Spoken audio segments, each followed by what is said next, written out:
already know this is Punk Drunk Boxing, aka Mr. Moo, who shine himself. Ladies and gentlemen, y'all already know this upcoming Saturday, December 5th, you got former 2-division world champion Danny Garcia versus Errol the True Spence, currently unified champion, currently undefeated. Baby, y'all already know it's going to be a good matchup. God damn it, pay the pay-per-view. Pay the pay-per-view and support these modern-day warriors, modern-day gladiators. They put their life on the line for pure entertainment. Damn it, it's a good matchup. And y'all already know that Errol Spence is the new Miracle Man. Oh, yeah. Sorry, Danny Jacobs. Let Errol Spence rock that name for now, because y'all already know about the car crash. Man, yo, God is good. God is great. God is almighty, man. Giving him another second chance. Giving him a second chance for his career. Giving him a second chance to be there for his beautiful daughters, man. God is good. God is good. And like I say in my channel, subscribe to the channel, hit the notification bell, get my updated videos. I always say that the best investment that you can make in your life is to seek a relationship with God.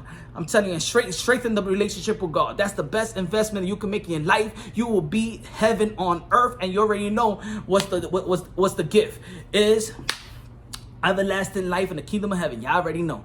Anyway, so look, this matchup is good. It's good. And I understand a lot of people still want to talk about Terrence Bud Crawford and Errol Spence. When is it going to happen? This one is ducking. The other one is ducking. 60-40, 50-50. I don't give a motherfucking damn. I don't care. Let's stop talking about it. Let's stop overlooking this fight right now, because this fight is a dangerous fight for both men. Yes, it's a dangerous fight for Errol Spence, because I know there's a lot of people that got Errol Spence being Danny Garcia. Look, I'm going to tell you like this. It's a dangerous fight for Errol Spence, and I commend Errol Spence for picking this fight, because this was a voluntary fight for Errol Spence, and he picked Danny Garcia. He could have easily picked a lower opposition fighter, but y'all already know that Danny Garcia is still top 5, top 6 welterweight, probably top 5 welterweight in a lot of people's lists.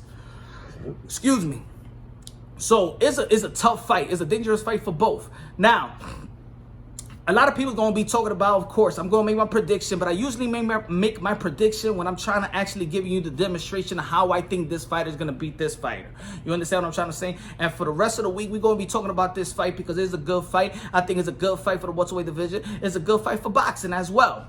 The only reason why I think that people may not think that this is a big fight is because their mind is still stuck on the Terrence Crawford and Errol Spence. But get your mind off of that, man. They ain't fighting. They not negotiating. They not even sitting on the same table. Forget about that fight, y'all. It might never happen. You know what I'm saying? It might never happen. I really think it's not going to happen. Nah, we ain't never going to get it, y'all. Never going to get it. Never going to get it. Never going to get it. Never going to get it. Never going to get it. Never going to get it. Never going to get it.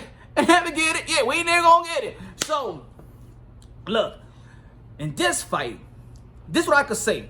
I can make my prediction, but I want to give the demonstration throughout the week. But this is what I'm going to say about Danny Garcia. Danny Garcia, y'all already know he's committed to his counter power punching, right? He's committed to his counter punching, but this is what Danny Garcia does bad, and this is the reason why he loses the big ones in the welterweight division.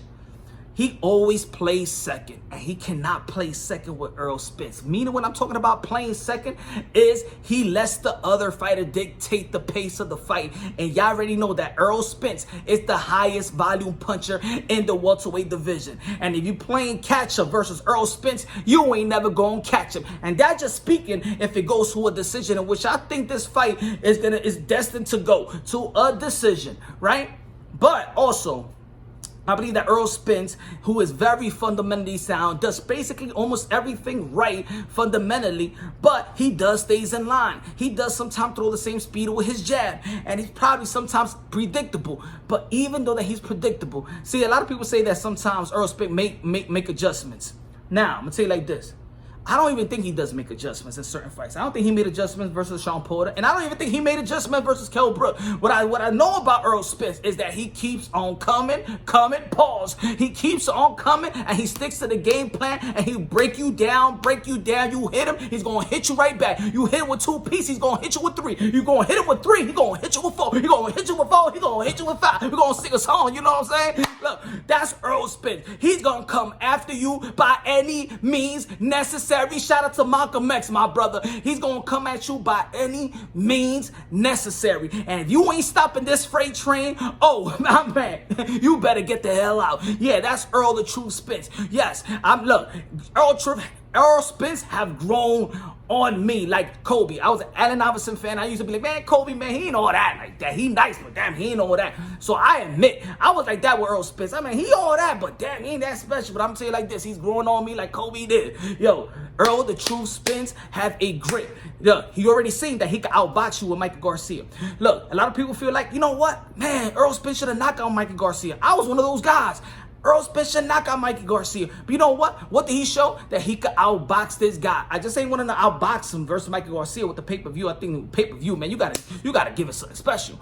But he showed that he could outbox you from the outside and things of that nature. Mikey Garcia is a supreme boxer as well, which was a pound-for-pound kettlebell fighter as well. I just wanted Errol Spence to knock him out because I feel like he was tailor-made to be knocked out by Errol Spence. But that was me. But anyway, he showed that he could box you from the outside. He could show you that he could dictate the pace and he could do whatever he wanted to do, right? And then in the Sean Porter fight, what did he show you? He showed you that he could slug it out. He could beat Sean Porter in his own game. Now, a lot of people had that fight, Sean Porter winning. A lot of people had Errol Spence winning. A lot of people have it a draw. I want to see the rematch of that fight.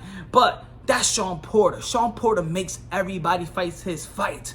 But what it is, the problem with Sean Porter, not the problem with Sean Porter, but with the other guys, that they show clean punching, clean, effective blows.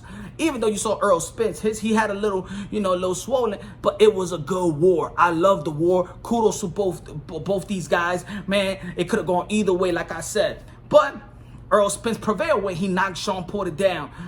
He prevailed. He dig deep, and that's what it is about Errol Spence, that he keeps coming. It doesn't matter. He just keeps on coming. He'll beat you with your game, and he'll beat you with his game. Danny Garcia is an accurate counter puncher, but like I said earlier, he plays second. So if he wants to, if he's looking at this fight, coming in, not trying to dictate the pace from Jump Street, then you're gonna lose. If you're trying to play second, you're gonna lose because you ain't never gonna catch up to Errol Spence output. So you're gonna lose. Danny Garcia has to create a knockdown, a TKO. He has to create and not let the other one and not feed off just countering because they're trying to create. You have to create yourself. If there ain't nothing there, you better create, and you better paint the pictures just like Joy Joyce did versus Danny Dubois. You gotta create. You gotta set the tone, Danny Garcia, because that is what's failing Danny Garcia in these big fights. And I hope that he goes to the drawing board. He is a supreme fighter. He is a good professional. Stays out of trouble. Stays in shape. Never come overweight or nothing like that. But let's see if he switches it up. Angel Garcia, Crazy Angel, has done a good job. Derrick James has done a good job with Errol Spence. It's going to be a great fight. I can't wait to see. I think it's going to go to a decision. My gut is saying that Danny Garcia wins. It's going to be by TKO. I don't think that Danny Garcia could beat him in the decision because I think that Errol Spence, his work rate is at all times from start to finish. It doesn't matter if you're putting hands on him. It doesn't matter. He keeps getting dangerous, and he keeps on getting stronger. That's something about Errol Spence, that some people after the 9th round, they probably get weaker. They try to adjust or whatever. Errol Spence gets stronger. That's when he broke Kellsbrook eye socket, and that's when he knocked down Sean Porter in the later rounds. So if you depend on Errol Spence, because a lot of people feel he probably had like weight mismanaging and he might have drained himself or whatever, it doesn't matter. Errol Spence can prepare and he stays strong at all times. This dude is the natural when it comes to strength. Look at his damn body shredded like hell. Shit. Look, it's going to be a good fight. It's going to be a good fight. And later on throughout this week, I want to demonstrate on what could happen, what may happen, what the other guy needs to do to neutralize the other man. So let me know what y'all think. Again, this is a good fight. Shout out to PBC for this fight. Shout out to Fox for this fight. And shout out to the marketing and the advertisers that are doing for this fight. It's good. Man, shout out to all the fighters, man. I pray for y'all before and after the fight. Y'all already know y'all my modern day warriors, modern day gladiators. They put their life on the line for my pure entertainment, for y'all entertainment. The least y'all can do is respect these fighters, man.